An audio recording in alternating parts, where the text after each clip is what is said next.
I think, this mundane stuff is interesting, and I might end up putting up another video or two, or maybe I'll take him down. It's kind of more of like a personal processing of the experience, just because it's difficult to kind of like watch the news and like be pulled into the narratives that the newscasters are creating for us. And I think just keeping our eye on the archetypes and noticing that they're actually being activated. The archetypes that we're seeing unfold in the world around us are being activated in the sky.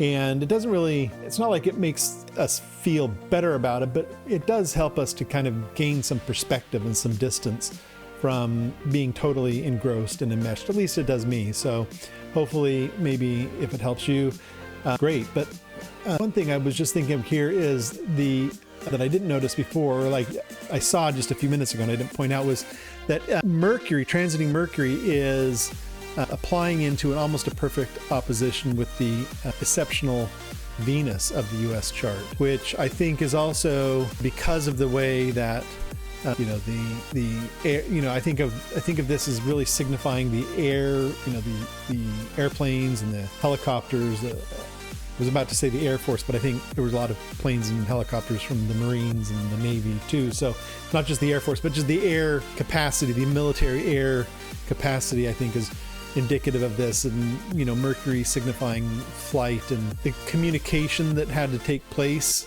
the opposition between Mercury and Venus could activate this component of the communication being more fluid, more accessible, and able to work out.